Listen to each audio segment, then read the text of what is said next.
Olá, tudo bom com você? O que você me conta de novo? Eu te conto que eu sou o Ricardo Pereira, coach, storyteller e palestrante. Estou aqui para te dar mais dicas sobre como contar histórias emocionantes usando as técnicas de storytelling. Deixa eu te fazer uma pergunta.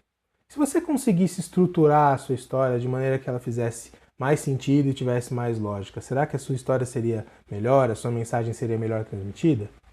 E se fosse possível usar a técnica para estruturar e deixar ela de uma forma que faça sentido para quem ouve?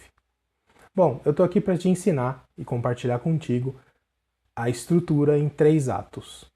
Essa estrutura veio da Grécia Antiga e foi desenvolvida por Aristóteles. Aristóteles, nos seus estudos, desenvolveu a teoria do ato e potência. O que significa isso?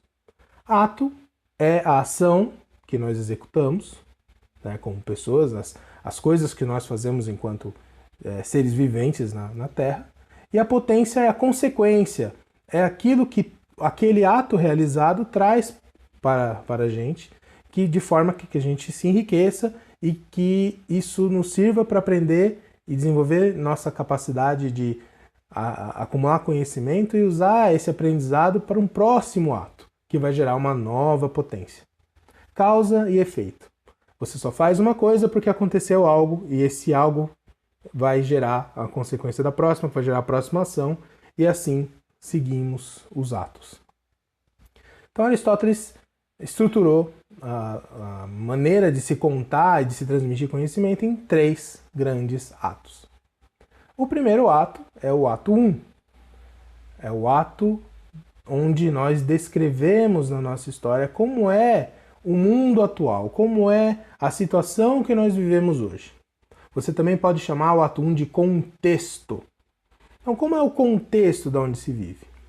Provavelmente, os personagens da sua história, eles vivem num local, numa determinada época, realizam determinadas atividades, devem ter uma rotina pré-estabelecida, a vida mundana deve ser a mesma para a maioria das pessoas. Então esse é o contexto. No ato 1 você apresenta para o espectador como é o mundo que a pessoa vive hoje, como é o mundo que os personagens, os protagonistas vivem hoje.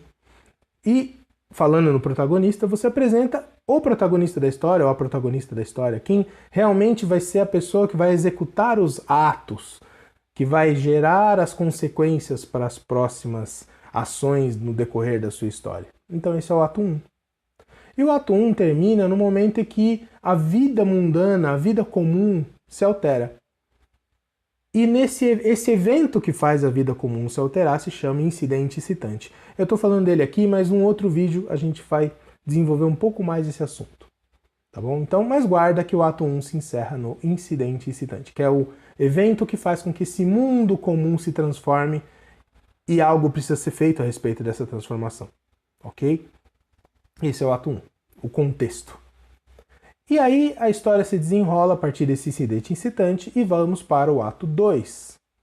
O ato 2, você pode também chamar o ato 2 de conflitos, confrontos, complicações. É no ato 2 que a história começa a se desenrolar e é aqui que você vai descrever as coisas que vão atrapalhar o protagonista, depois desse incidente excitante, a realizar aquilo que ele busca. Porque em storytelling sempre teremos um protagonista em busca de um objetivo.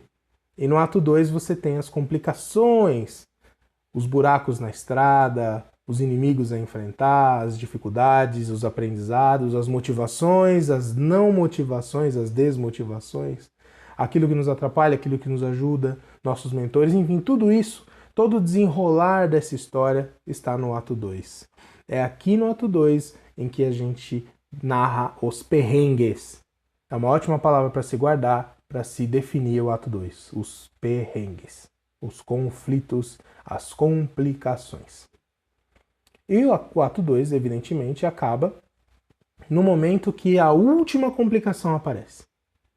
A última complicação vai gerar no personagem um dilema. Ou ele resolve essa complicação e muda a sua vida daqui por diante, ou ele não resolve a complicação e a sua vida continua a mesma. Ele não sofre necessariamente por isso, mas vai viver num mundo de conflitos e mais conflitos até que esse problema seja resolvido. Então, no final do ato 2 é que nós temos o clímax.